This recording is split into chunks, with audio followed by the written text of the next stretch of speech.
Welcome to another edition of Resource PNG. In this episode, we talk to the Executive Director of the Institute of National Affairs, Paul Barker, about a range of issues, the PNG government's takeover of the Oktedi mine and PNG SDP's role to date in the Western Province and the country, the value of Newcrest Mine, the Kumul entities and the Sovereign Wealth Fund and the LNG industry. In this segment, we hear Paul Barker's take on the PNG government's plans to buy out PNG SDP shares of the Oktedi mine. Mr. Barker, welcome back to the show. Good to be here. What will the PNG government's takeover of the Oktedi mine mean for the people of Western Province? Well, it's all, I'd have to say, still uncertain. They're calling it, some people are referring it as a nationalisation, but of course the irony is that it already belongs to the people of Papua New Guinea and particularly to the people of Western Province. So at the moment, 52% of the mine is owned by PNG Sustainable Development Programme and the rest is essentially owned by the government of Papua New Guinea already. So the shareholding owned by PNG Sustainable Development, the benefits of that go largely to the people of Western Province and partly to the people of the rest of the country. And it has to be said that PNG STP has been managing and maintaining the money that they have received over the years from the mine in a pretty responsible manner. The money has accumulated and it's been safeguarded. There can be criticisms of PNG STP for perhaps the implementation of some projects. Sometimes they've been a bit slow, but on the other hand, when you consider how the government, national government and the provincial government in Western Province over the years has managed and utilised money, PNG STP has been managing it more effectively probably than those government entities. So it would seem more logical for the government, national government, to try and work more closely together with PNG STP and align their expenditure so as to have the most impact, rather than going for this move of a takeover. Clearly, there are legal questions that relate to the takeover, and I think the people of Western Province in particular could feel some sort of concern that maybe they're forfeiting a substantial level of ownership in the mine to the national government through such a move if it does proceed. I just say if it does proceed, the government has made quite a number of announcements on a number of things over the last period of time, and there have been some good ideas, some big initiatives, and so on. But sometimes, as with, for example, the decision to change back from the OBE system in education within 3 weeks, it was just practically impossible to introduce a new curriculum and apply it within train up all the teachers and then apply it within a course of 3 weeks. So sometimes the government, after they've had a chance to sort of consult and consider, they sometimes modify a position. So I think it may not be set in stone, but certainly the people of Western Province would be probably the party that would have the most to lose if the national government decided to take it over. And the question is, why would the national government really want to take it over? Yes, maybe it's a stance that they're trying to take vis-a-vis demonstrating, well, look, you know, it's ours and it's no longer BHP's. Well, it isn't BHP's anymore anyway. It belongs to the people of Papua New Guinea. But maybe it's also because the national government is looking for equity in some entities that they could actually use to mortgage to be able to borrow internationally for other ventures, in the same way as the national government did with its equity in Oil Search, to be able to borrow, to be able to buy up the 19.5% state and provincial government, etc., equity in PNG and LNG. So that could be one of the reasons why the national government's wanting to do it, to be able to borrow for a variety of its international ambitions, including, for example, Exim banks, but also potentially for being able to buy into some future LNG and other mining ventures. So these are some of the ideas. But in terms of the most effective utilisation of funds, it would seem that probably the best arrangement would be to stick with the PNG STP at the moment, to better align planning and expenditure, so that there's no duplication. Better align national government, provincial government, right through to district and LLG with the expenditure that PNG STP has. Now, one of the concerns sometimes with PNG STP is it instead of focusing on the full range of activities at the local level, it has gone in for a number of very large projects like the port facility in an international port facility and the large proposed hydroelectric scheme in the Parari. Now, these are schemes to a large extent which are perhaps not driven by local need. There are maybe better ways of spending money to have more of an impact on the ground within Western Province, but even around the rest of the country. So, yes, for the government to work with the company perhaps to focus.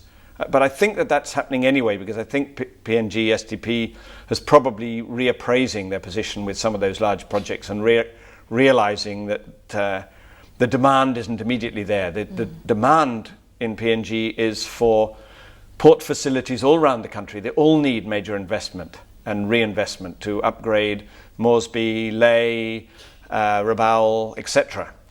And it perhaps would be more useful for the PNG, for the people of Western Province to actually hold equity in those and get long-term revenue from those port infrastructure rather than a large port facility down near Daru, which perhaps could turn into a white elephant if there's no real demand and no real supply. So that's one issue. And the hydro dam in the Parari. Again, every town and sub-district in Papua New Guinea is crying out for power. Industry is crying out for power. So maybe again, a better use of funds from PNG STP would be installing hydro and other power facilities for the existing towns and villages in Western Province and around the country. They are in fact doing that in Western Province to some extent. They are installing power down to the local village level, but around the rest of the country, rather than a big power facility which is really geared to exporting power to Australia. So a little bit of refocusing, sitting down at the same table, dialogue between Prime Minister and the Chairman and Managing Director of PNG STP would probably be able to align programs more usefully for the government and the people of Western Province than this takeover exercise. Although, as I say, that may be being introduced partly also for this equity reason. But is that really, that wouldn't necessarily be something that would be particularly in the interests of the people of Western Province. And the people of Western Province, let's face it, they have had limited benefits from the Oktedi mine. The major part of the benefits from the Oktedi mine over the last 20 or so years has been the revenue to the government. It has been the largest, or one of the largest, depending on the year and the commodity prices, one of the largest providers of revenue to the national government constantly. The benefits to Western Province have been more limited, but they have been building up, and they're particularly building up through the Oktedi Development Foundation, but particularly through PNG Sustainable Development Programs. We'll continue our chat with Paul Barker after the break.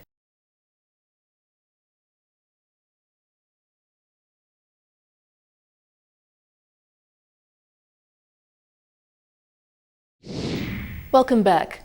In this segment, we talk about the value of the Oktedi mine. Paul Barker, the Executive Director of the Institute of National Affairs, gives his view on what he thinks the government is willing to pay for PNG STP shares. So Makera admitted that PNG STP won't get the full $1.1 billion value of the mine.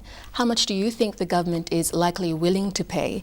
And can the government really decide on any price of PNG STP shares? It's clearly in the interest of the national government to try and obtain them as cheaply as possible, but on the other hand, they don't want to down value, because they want to clearly demonstrate, if, for example, they want to use the equity in the mine as a vehicle for securing borrowings, they want to ensure that the mine valuation is as high as possible. So I won't come up with a figure, it's certainly in PNG STP's interest to ensure that they get as much as possible, and the government's to make sure it's as economic as possible. But the issue that, as highlighted by the PNG STP and by the chairman and managing director at the recent AGM, was that if the national government really does take over the ownership of the mine and the dividends effectively go to the national government, it will mean that PNG SDP, instead of being an entity that provides, at the moment, 60% of its, it has a division between what it provides for the province and what it provides for the rest of the nation. But clearly what they would end up having to do is just to become focused on Western Province, utilizing the funds that they've already accumulated, I think at 1.3 billion already accumulated, that's US dollars, in Singapore and in international investments. So they would then just utilize those funds for providing long-term benefits to the people of Western Province. But it would just be drawing down on an existing endowment fund effectively, and not be being topped up by the future dividends from the mine, assuming that the mine gets a mine extension, because at the moment it's scheduled to be ending now, but the mine extension would give it another 10 years lease of life, providing that revenue which clearly the national government is interested in obtaining a larger portion of, but which otherwise PNG STP would be receiving and then continue to be utilising for Western Province and for what it does at the moment, a range of projects around the rest of the country. Because all around the country they're investing in and providing support, for example, for cocoa in Kaka and East New Britain, facing the cocoa pod borer. They're providing funding for some power projects and a wide range of community level projects all around the rest of the country. Clearly that part, as stated in the AGM recently, would all have to cease, and they would then just focus on Western Province using the accumulated fund. And effectively the link with its funder, on which it had the 52% shareholding, i.e. the Ok Tedi mine, would then effectively be severed. Although you'd still presumably have the Ok Tedi Foundation, which is the mine's own community service obligation entity, that would presumably still exist and would still be providing local community service, and there would still be an important function of aligning PNG STP's programs with the Ok Tedi Foundation. Stay tuned for more discussion with Paul Barker.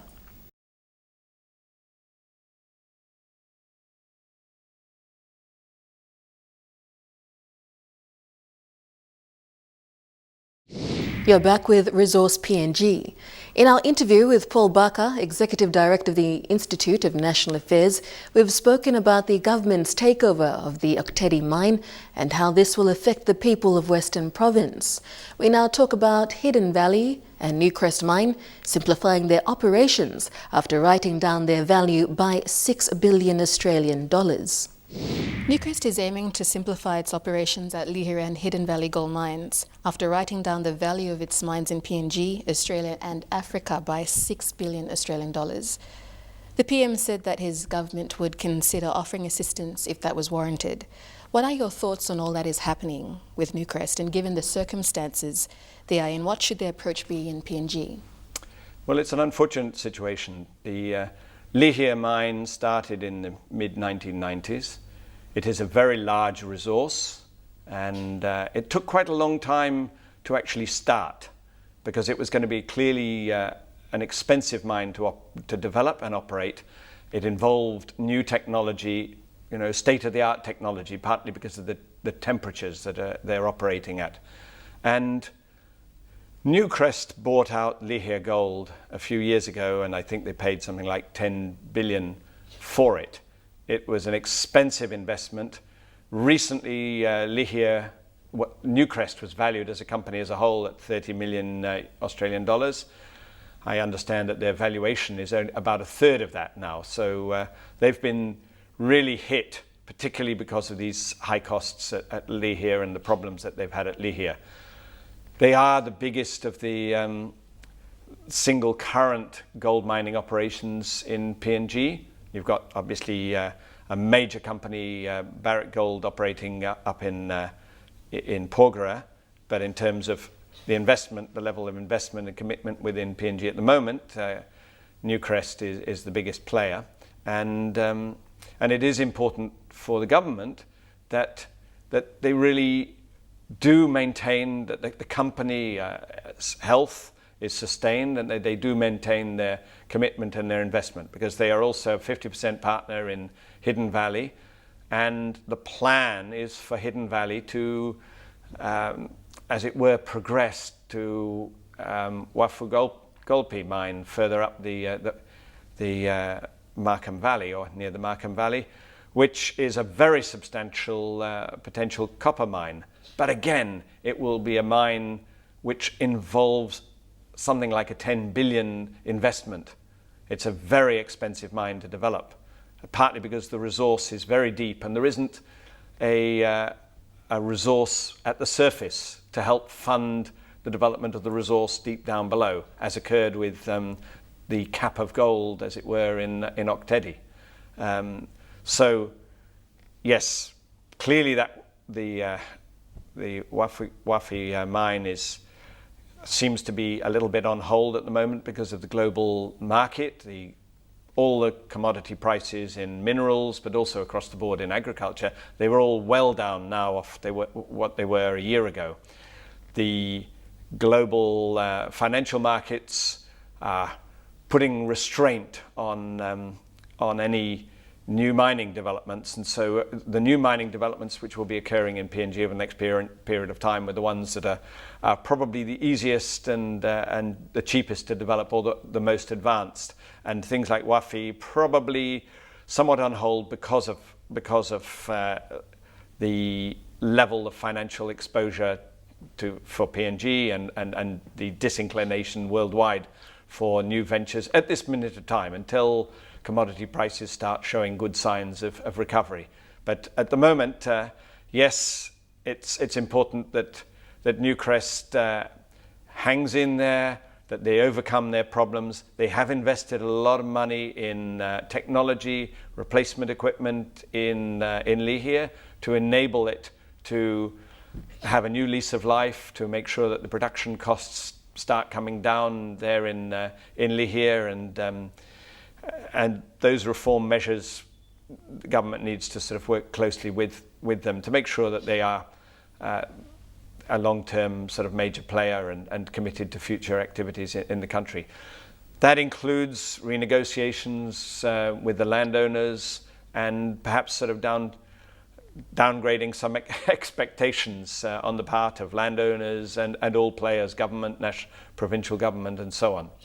On the other hand, when you're dealing with mining companies, the national government can't go completely soft, because invariably any major investor wants to limit their tax commitments, and we know that some mining projects, maybe the Ramu nickel mine with all the exemptions on labour and tax holidays and so on, you have to wonder what the benefits to the country are at the end of the day. So the government has to be able to work from a position of strength to fully ascertain the situation and what the actual costs are, and not go completely soft. But certainly the government needs to be able to listen, to understand, and to be able to adapt. And one of the problems that mines and any investor has in Papua New Guinea is partly relates to some of the high costs of operating in PNG, and some of those issues are that the national government in many countries in the world provides a range of public goods that in Papua New Guinea are not really provided, or are not very reliable. Transport infrastructure, law and order, service provision, power provision, procedures that relate to migration, and a range of other issues like that. Now, obviously, Lihir it's effectively out there on its own as an island, and everything is virtually run by the company. So all costs are borne really by the company, and of course the company provides the support to the whole of the rest of the island community, and of course to New Ireland province as well. But but listening, understanding, so that the government isn't, as it were, taken for a ride, but really is able to provide practical support that will enable the mine to function, to be viable and profitable, but also that the people of the island of Lihir, New Ireland, and the national government that is able to ensure that it gets a good, sound and long-term benefit from, as I say, what is a major resource and still is a long-term resource. We'll have more when we return.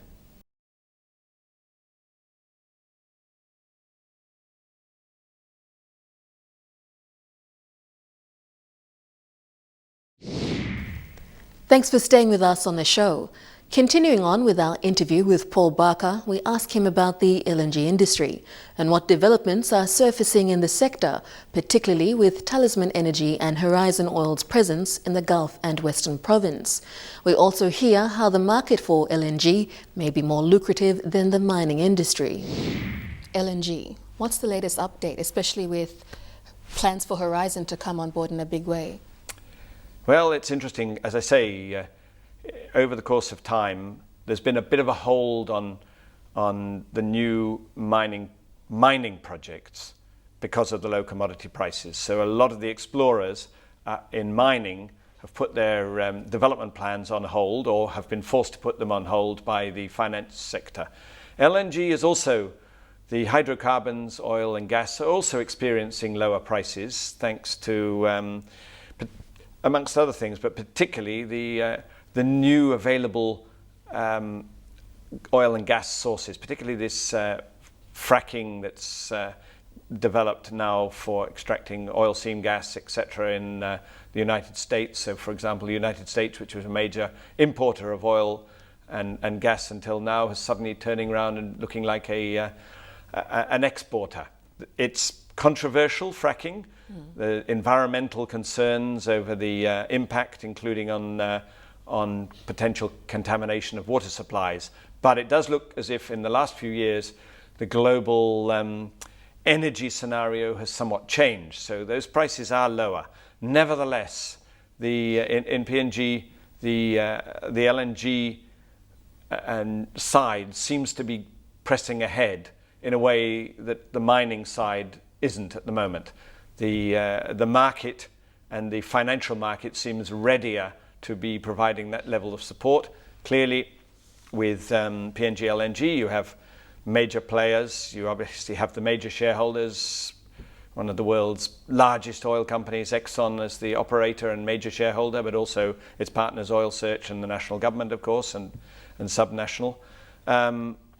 So one of the issues that is probably encourages investors as well is the idea of tapping into the existing infrastructure. If you can avoid all the overhead costs of constructing completely new infrastructure, lots of new pipelines, new processing facilities, you can get the costs of production and you can get a new resource to market more readily, more quickly. And so with the Antelope Elk resource that's being developed by Interoil, and clearly Interoil needs some major partners in there, and progress seems to have been being made with respect to that. You have also in Western Province some major new LNG discoveries, and you have some big players, including Horizon. You also have, of course, Talisman, which has strung together a load of resources from a number of smaller players. So you've got this consolidation exercise between several of the larger companies. And as I say, they may develop their own independent plans, but the capacity to link into the existing infrastructure, that may not always please everyone on the ground who may like the idea of having infrastructure in their own province, like Gulf or Western. But in reality, if you can avoid all the added cost of a major processing facility, it actually makes the operation, as I say, more profitable, makes it more viable, It makes it potentially come into operation earlier. And if it is more profitable, that also means that the government is going to potentially make more money, maybe as a shareholder if the government chooses to take up shares in these projects, take up its option, but also particularly from taxation. So if something is profitable, then you can be securing basically income tax for the national government and the provincial government. So it would actually probably be more useful and valuable for Gulf and Western to see processing at existing facilities rather than new processing. Now that doesn't seem immediately logical, because people will say, but if you have a processing facility on the spot, clearly there will be a lot of extra jobs. Well, yes, during the construction phase there's a lot of extra jobs, but as we've seen with PNG LNG, quite a lot of those jobs go to overseas workers anyway. But in the long term, when you have operations up and running, LNG, it provides very few jobs. The whole of PNG LNG is probably only going to be providing something like 600 jobs, sustainable jobs. And many of them are going to be fairly low salary positions like security guards. So the benefit for LNG to PNG and to provinces like Western and Gulf is from the revenue side. It's not going to be directly from the employment side. So that is where it is so crucial that the government uses those funds, really prioritizes those funds, puts it into human resource development, education, health, technical skills, so that when jobs come up, whether they're temporary jobs or longer term jobs, that Papua New Guineans are getting them, and one doesn't need to import a load of overseas workers for them, but also in road and other basic infrastructure to enable existing operations to happen. Take, for example, in Western Province, where, as we say, the Horizon and the Talisman activities are particularly occurring, they are also occurring in offshore exploration and development in the Gulf. But, for example, with Oktedi, one of the major benefits from Oktedi has been that it has been able to cross-subsidize or support the development of a rubber industry. The vessels that travel up and down carrying cargo into Oktedi and basically the containers are able to carry out rubber.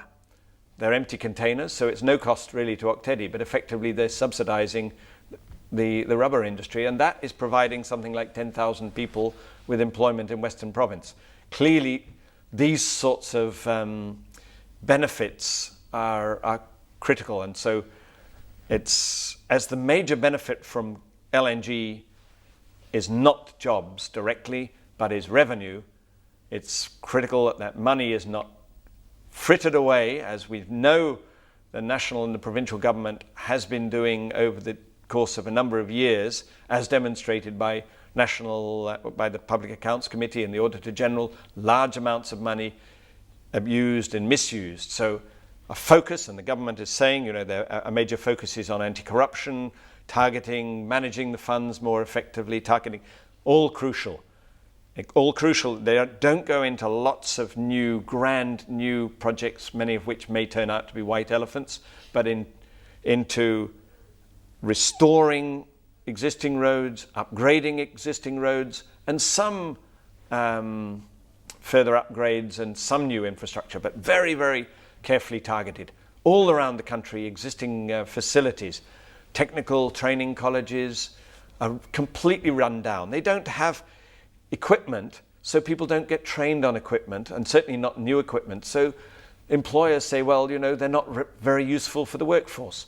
These sorts of investments in human resource capital are crucial if Papua New Guinea is going to make sure that it benefits and participates in the resource extraction process, and that it's not just frittered away in money being invested in cairns in overseas or just consumed in imported goods. We continue with this interview when we return.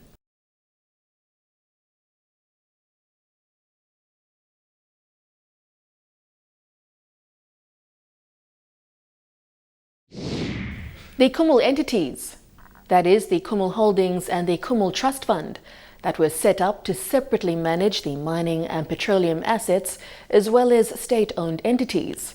But how different will they be from the proposed Sovereign Wealth Fund? We find out as we continue our interview with Paul Barker.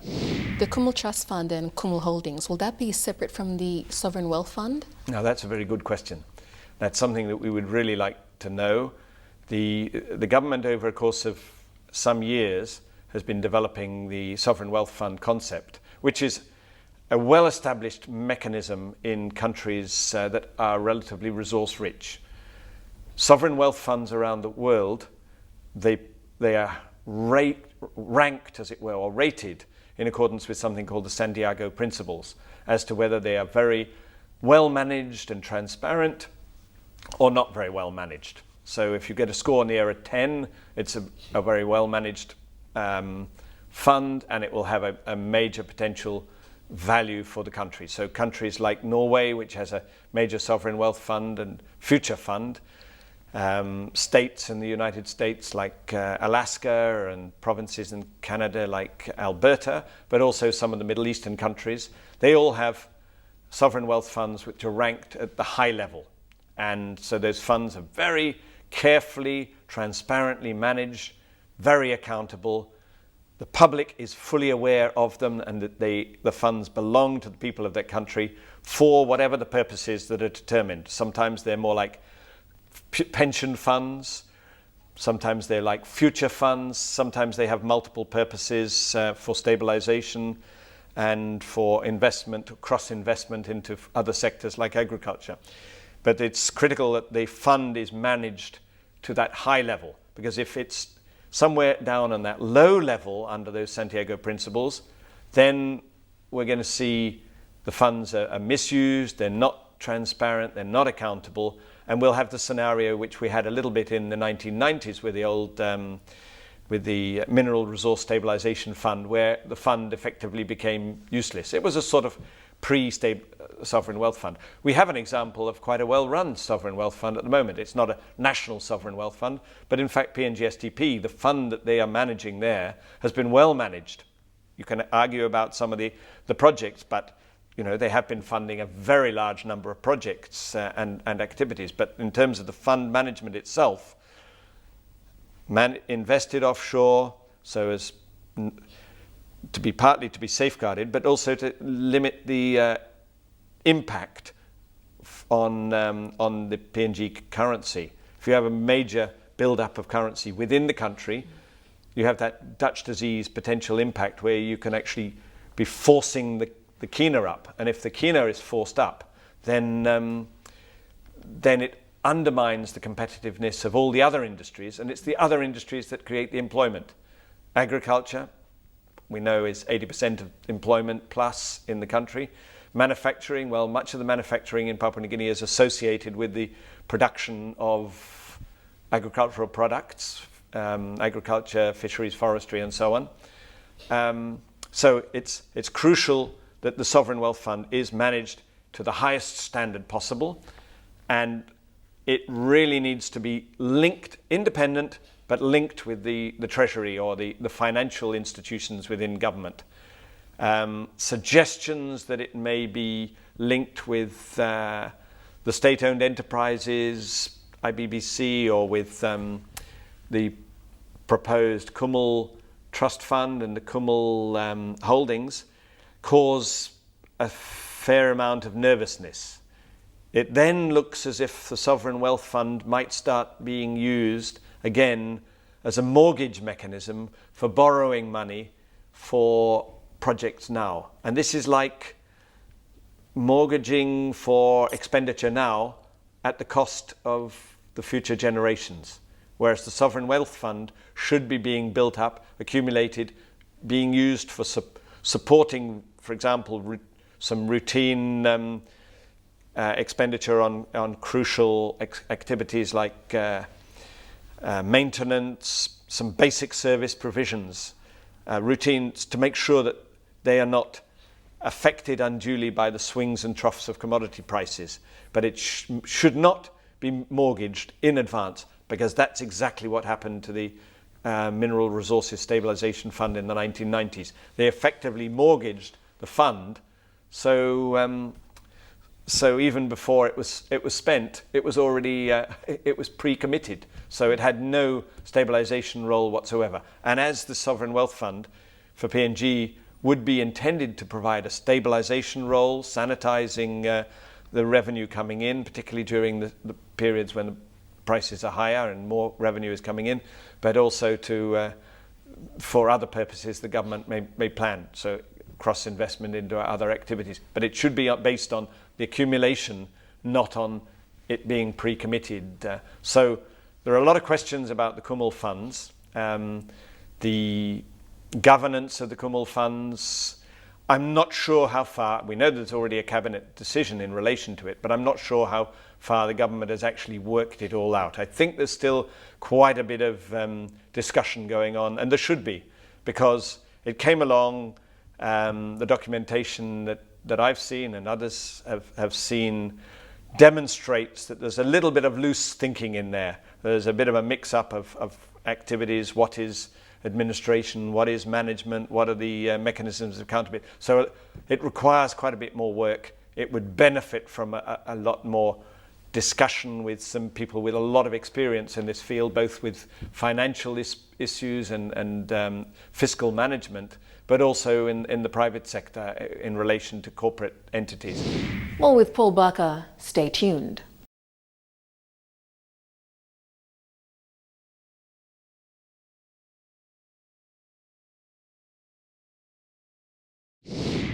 Welcome back. In this final segment, we continue our interview with Paul Barker about the Kumul entities and the Sovereign Wealth Fund.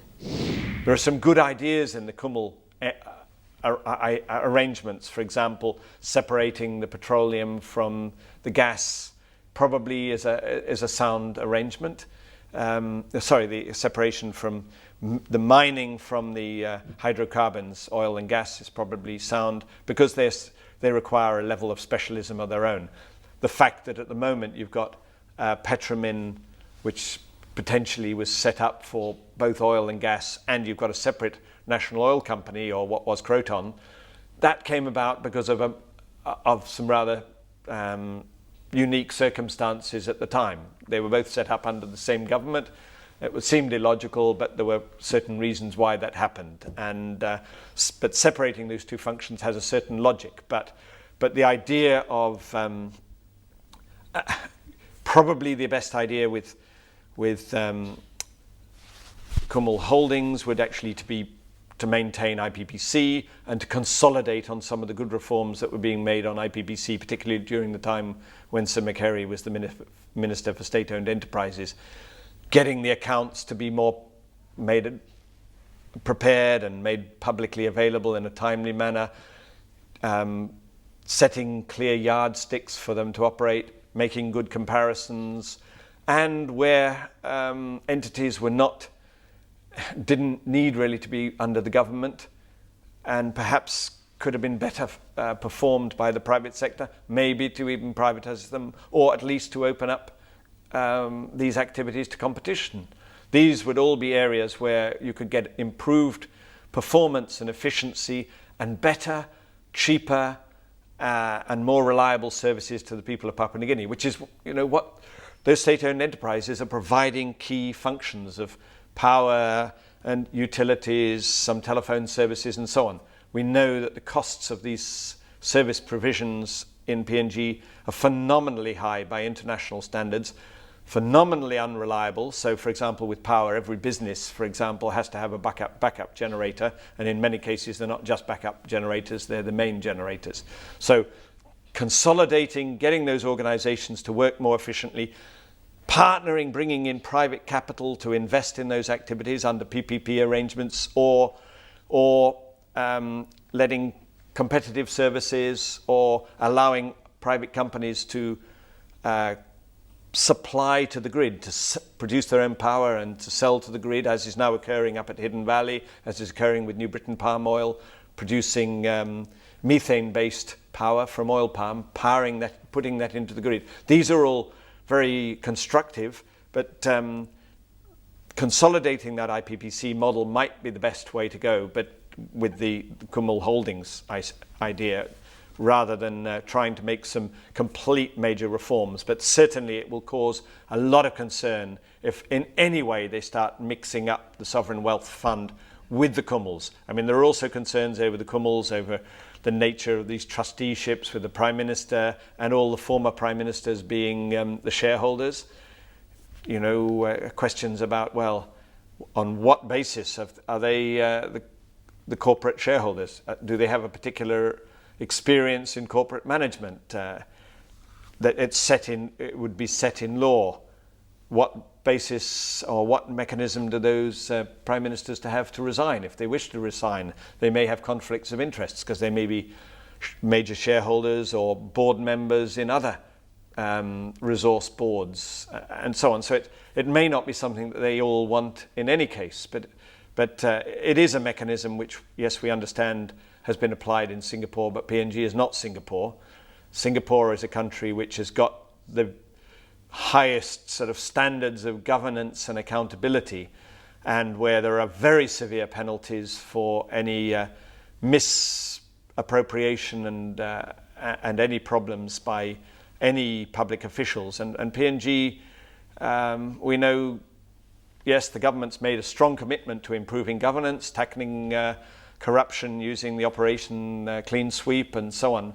But at this stage, a lot of those arrangements, commitments to the ICAC, a range of other plans and commitments, they're still in the drawing board or just starting. So we haven't got yet the evidence that they are actually being applied. We haven't got major increases in funding for the Auditor General, which is essential to oversight of the expenditure by the national government, by subnational governments, and right down to the LLGs, where a lot more money is being pumped under the 2013 and subsequent budgets. So we need to see the evidence on the governance systems sort of really being reinforced, and so trying to sort of just copy a model from Singapore when we don't have the mechanisms in place maybe is problematic.